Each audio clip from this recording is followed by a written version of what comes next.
Hello दोस्तों, नमस्कार।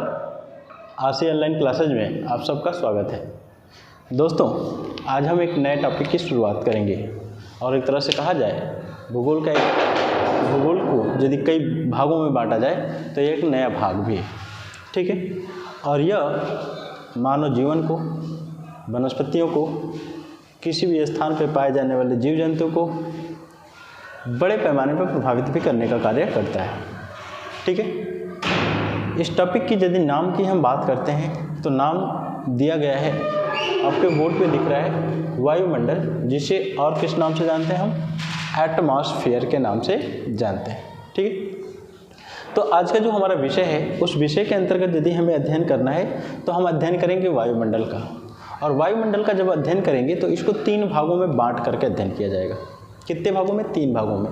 और करीब 4-5 क्लास लगेगी इस पर, लेकिन क्लासेस छोटी होंगी, 20 से 15 से 20 मिनट की होंगी। सबसे पहले जब हम इसका अध्ययन करेंगे तो हम ये देखेंगे वायुमंडल कहते किसे हैं। भाग 1 होगा वायुमंडल कहते किसे हैं। दूसरा भाग होगा वायुमंडल का संगठन क्या है, ठीक है, मतलब किन किन चीज़ों से मिलकर के वायुमंडल का निर्माण हुआ है। और तीसरे चीज़ की हम बात करेंगे तो वायुमंडल की संरचना क्या है, और उसी संरचना में विभिन्न प्रकार की परतें होंगी और उन परतों का हम क्या करेंगे? अध्ययन करेंगे, उनकी विशेषताओं का भी अध्ययन करने का काम करेंगे, ठीक है। तो हमारा विषय आज का जो है या टॉपिक जो है वह क्या होगा? वायुमंडल की संरचना। और वायुमंडल, सिर्फ वायुमंडल की हम बात करेंगे। आज वायुमंडल को ही समझते हैं और कल की क्लास में वायुमंडल का संगठन, फिर उसके बाद वायुमंडल की संरचना, और वायुमंडल की संरचना 2-3 क्लास में कंप्लीट हो पाएगी, ठीक है। तो यदि हम वायुमंडल की बात करते हैं तो वायुमंडल कहते किसको? पहला क्वेश्चन तो यही उठ के आता है कि वायुमंडल कहते किसे? तो वायुमंडल की यदि हम बात करते हैं तो अ composition of gases is called air, ठीक है। तो वायुमंडल को पढ़ने से पहले हमें तो यह पढ़ना होगा कि वायु किसे कहते हैं। पहला तो क्वेश्चन यही हो जाएगा कि वायु किसे कहते हैं, ठीक है। यह वायु है क्या? वायु किसे कहते हैं? तब तो हम मंडल का अध्ययन करेंगे, ठीक है। वायु पहले पढ़ें, उसके बाद मंडल का अध्ययन करते हैं। या तो इसको हम दूसरे रूप में भी यदि पढ़ें तो हम आपको ऐसे समझा सकते हैं कि वायुमंडल जो शब्द है यह 2 शब्दों से मिलकर के बना हुआ है। यह जो वायुमंडल है 2 शब्दों से मिलकर के बना है। पहला की यदि हम बात करते हैं तो पहले का नाम क्या होगा? वायु होगा। और दूसरे की यदि हम बात करते हैं तो इसका नाम क्या होगा? मंडल होगा, ठीक है। अर्थात वायुमंडल 2 शब्दों से मिलकर के बन गया। जरा देखिए, वायु है तो वायु किसे कहेंगे? वायु कहेंगे किसे? यह जानना जरूरी है। और वायु कहेंगे किसे तो यह जानना जरूरी है। तो यहाँ पे एक डेफिनेशन लिखी जाएगी। डेफिनेशन या परिभाषा हम कहें तो परिभाषा लिखते हैं हम, ठीक है। अ कंपोजिशन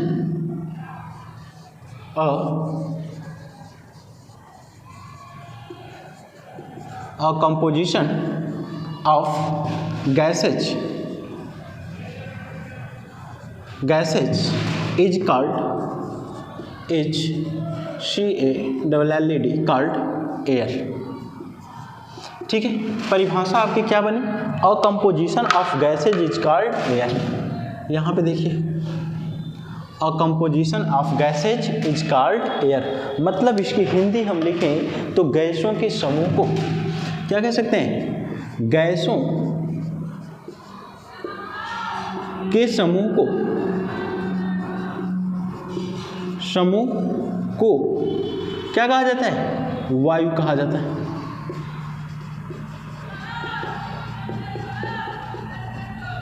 ठीक है। गैसों के समूह को क्या कहते हैं? वायु के नाम से जानते हैं। मतलब कहने का यह है कि गैसों के समूह को वायु कहते हैं। और गैसें किसे कहते हैं?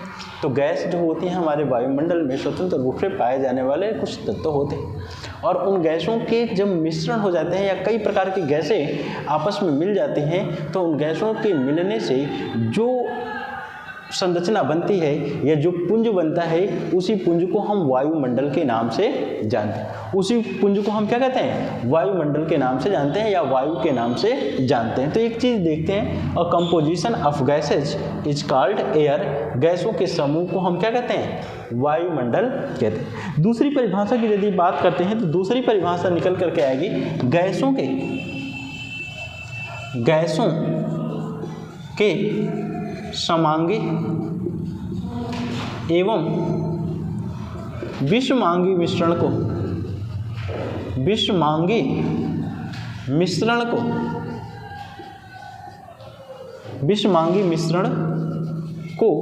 क्या कहते हैं? वायु कहते हैं। ठीक है, दूसरा चीज बन गया गैसों के समांगी एवं विषमांगी मिश्रण को, अर्थात एक प्रकार की गैसें या अनेक प्रकार की गैसें जब मिल जा रही हैं तो उनको भी हम क्या कहते हैं? वायु के नाम से जानते हैं। दोस्तों, अब हमें उम्मीद है कि आपको ये समझ में आ गया होगा कि जो वायुमंडल बना है वह दो शब्दों से मिलकर के बना है, और जिसका पहला शब्द क्या है? वायु।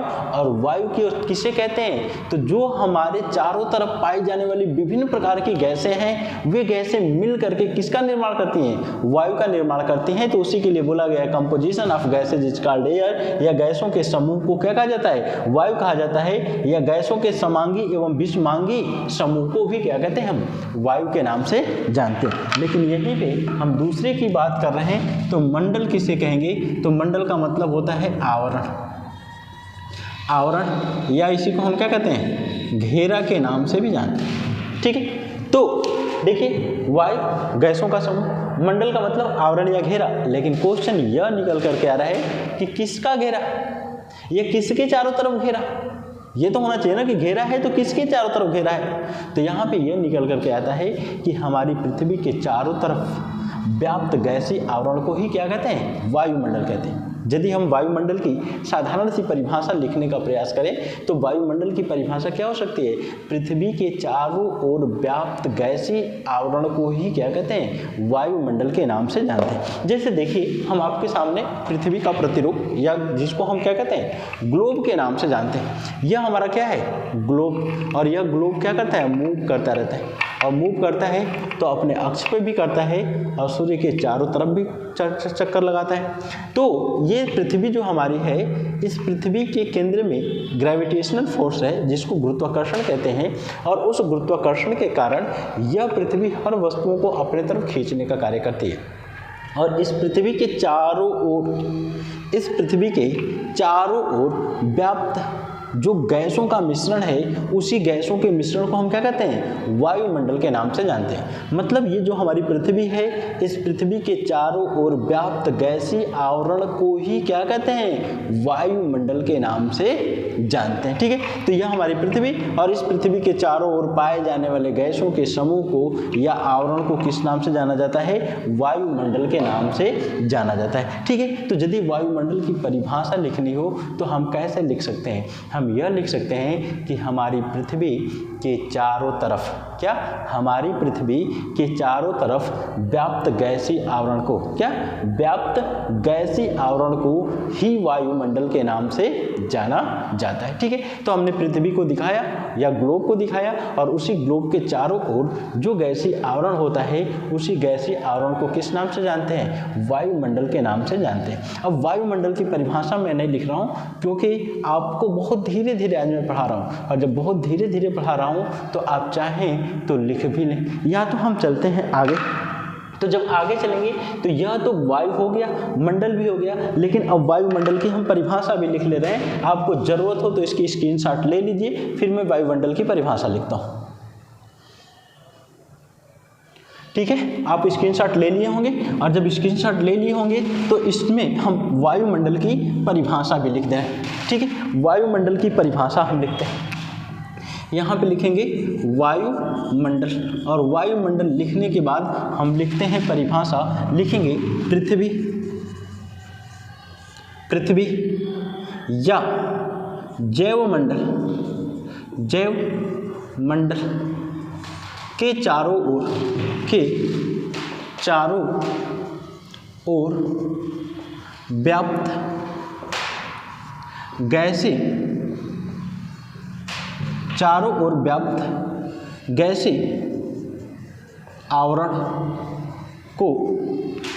ओर व्याप्त गैसीय आवरण को वायुमंडल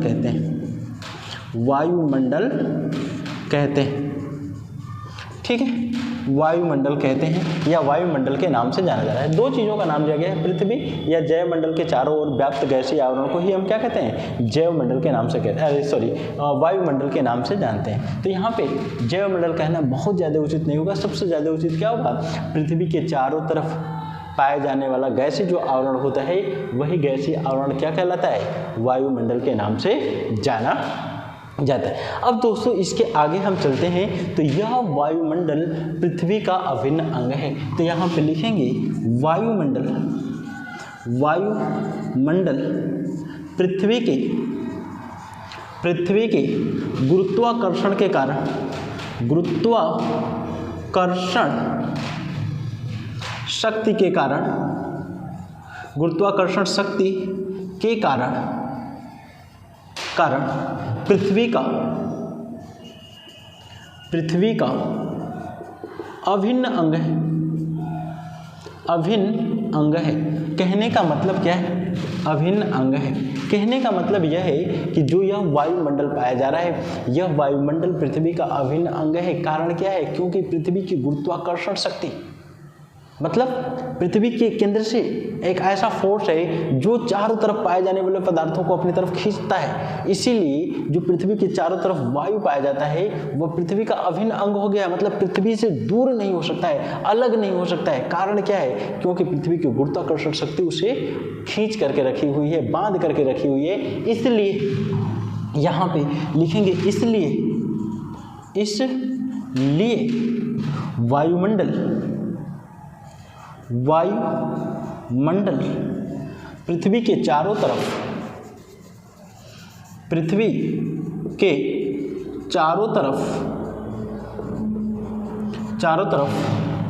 एक आवरण या लिफाफे के रूप में विद्यमान है। कहने का मतलब यह है कि जैसे मान लेते हैं कि कोई वस्तु है, जैसे मान लेते हैं यह मार्कर का क्या है, कैप, और मार्कर का कैप है तो इसको मैंने अपने इसमें रख लिया, ठीक है। तो अब इसके चारों तरफ मेरी हथेलियाँ क्या कर रही हैं, एक आवरण का निर्माण कर रही हैं। ठीक उसी तरह से हमारी पृथ्वी भी बीच में है और इसके चारों तरफ क्या हो गई है, वायु का पुंज है। और उसी वायु के पुंज को हम क्या कहते हैं, लिफाफा कह रहे हैं, आवरण कह रहे हैं। उसी को हम किस नाम से जान रहे हैं, वायुमंडल के नाम से जानने का काम कर रहे हैं। उसके बाद दोस्तों यदि हम आगे चल रहे हैं तो अगली विशेषता को हम देखते हैं। वायुमंडल में और कुछ विशेषताएं पाई जाती हैं, तब तक इसको आप क्या करें, स्क्रीनशॉट ले लें।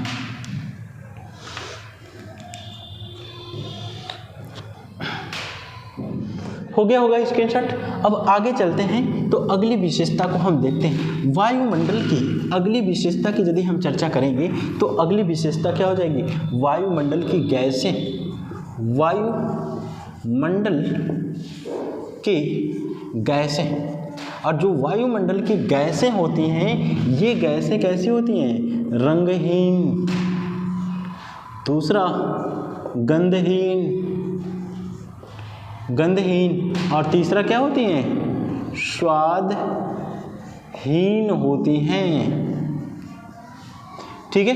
ये जो वायुमंडल में पाई जाने वाली गैसें होती हैं, इनका ना कोई रंग होता है, ना कोई गंध होता है, और ना ही कोई स्वाद होता है।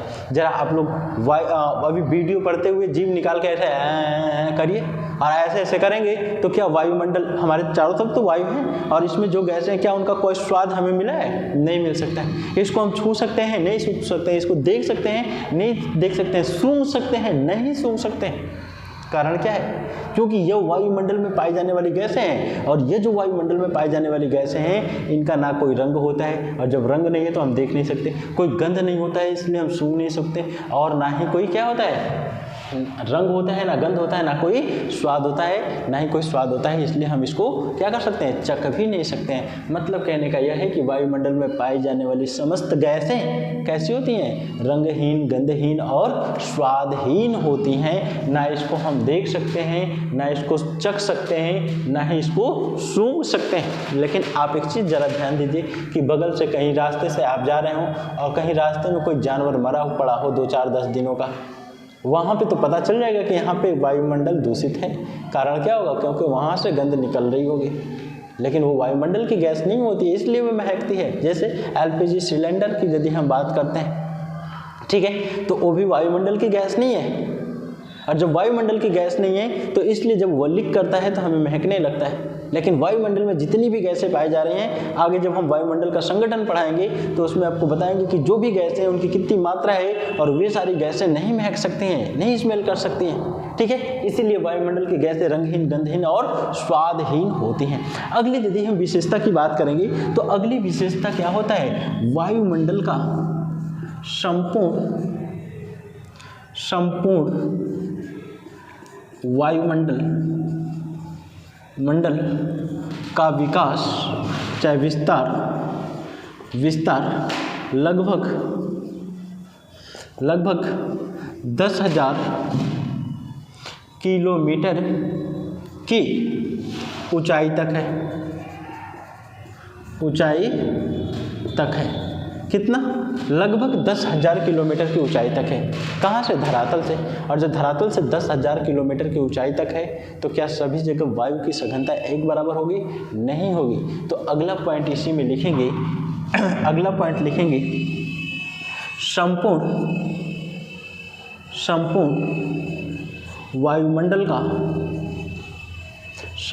वायुमंडल का लगभग 32% भाग,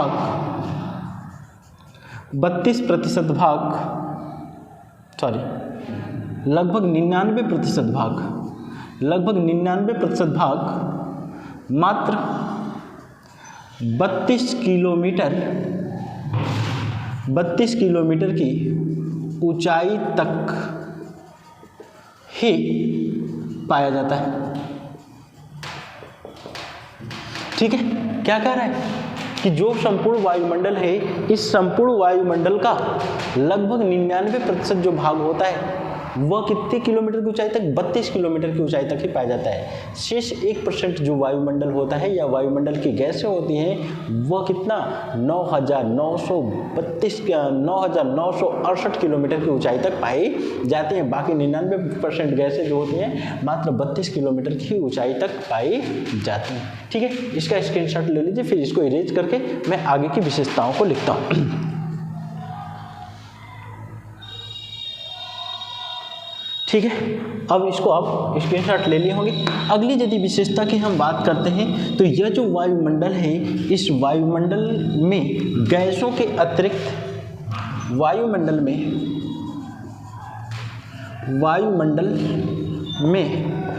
गैसों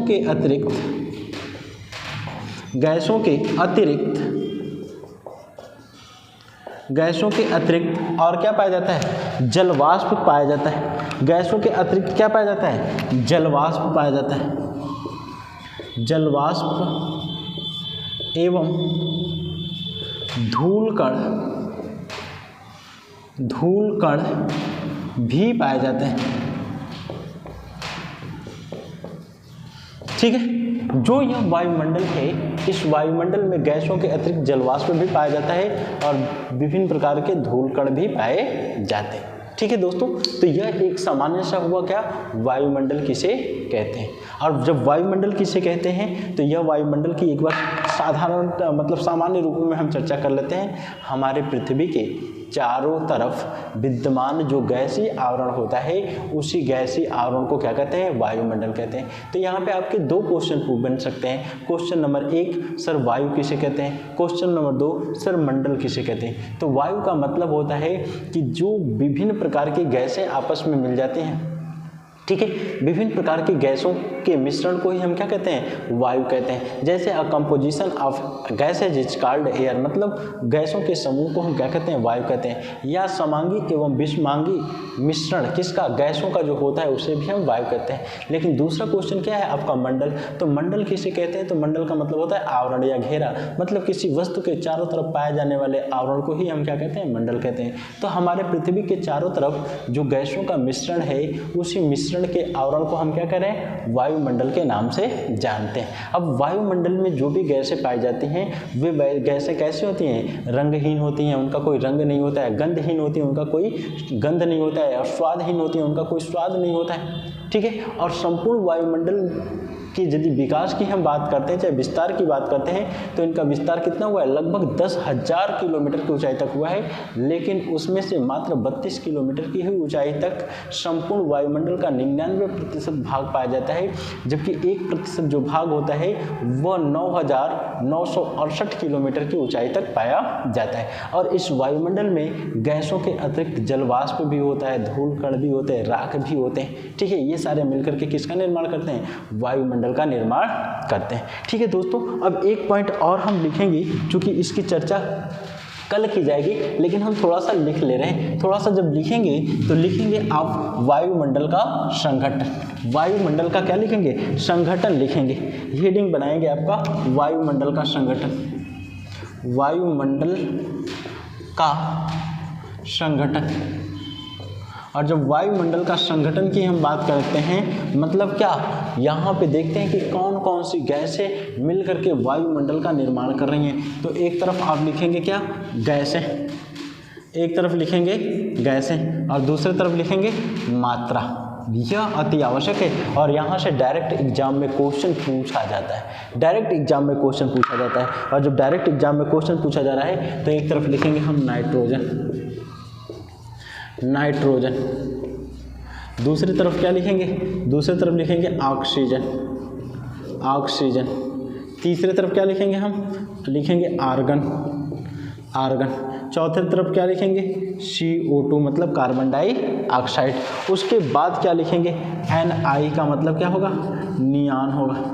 उसके बाद क्या होगा, हीलियम होगा, हीलियम होगा। उसके बाद क्या होगा, ओजोन होगा, ओजोन होगा। और अंत में क्या होगा, हाइड्रोजन होगा, हाइड्रोजन होगा। ये आपकी जो है गैसें पाई जाती हैं जो वायुमंडल में विद्यमान है। और इन गैसों की यदि हम बात करते हैं तो ये लगभग 99.99% का निर्माण करती हैं। बाकी परसेंट जो बच रहा है उसमें अनेक गैसें पाई जाती हैं। सबसे पहले यदि हम इस गैसों में बात करते हैं नाइट्रोजन की मात्रा की, तो 78.08% मात्रा है और यह क्या है, सर्वाधिक है। यह क्या है, सर्वाधिक है। जितने भी वायुमंडल की गैसें हैं, इन गैसों में सबसे अधिक मात्रा इसी की है।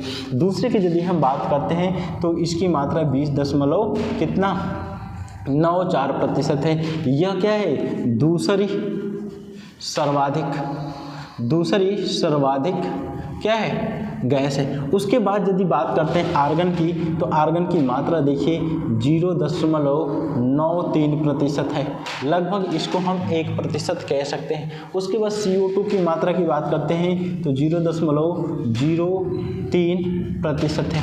उसके बाद इसकी हम बात कर रहे हैं तो यह 0.0018% है। उसके बाद इसकी यदि हम बात करते हैं तो 0.3/05% है। उसके बाद इसकी बात करते हैं तो 0.4/0 और 5% है। उसके बाद हाइड्रोजन की बात करते हैं तो 0.4/0 और 6% पाई जाती है। यहाँ पे एक चीज़ हम देखेंगे, यह क्या है, सबसे भारी गैस है। यह क्या है, सबसे भारी गैस है, भारी गैस है। और यह क्या है, सबसे हल्की गैस है। यह क्या है, सबसे हल्की वायुमंडलीय गैस है, वायुमंडलीय गैस है, ठीक है। सबसे हल्की वायुमंडलीय गैस के नाम से जानी जा रही है, ठीक है दोस्तों। तो वीडियो लंबी ना हो इसलिए आज की क्लास को यहीं रोका जाएगा और जो कल की क्लास होगी इसी वायुमंडल के संगठन की आगे हम चर्चा करेंगे। और इनमें से जो महत्वपूर्ण गैसें होंगी, जिसमें नाइट्रोजन, ऑक्सीजन, CO2, उसके बाद ओजोन और उसके बाद हाइड्रोजन का विस्तृत अध्ययन किया जाएगा। उसके बाद फिर हम क्या करेंगे, वायुमंडल की संरचना की तरफ आगे चलेंगे। दोस्तों वीडियो पसंद आए तो इसे लाइक शेयर सब्सक्राइब जरूर करें। आज के लिए इतना ही, बहुत बहुत धन्यवाद आप लोगों का।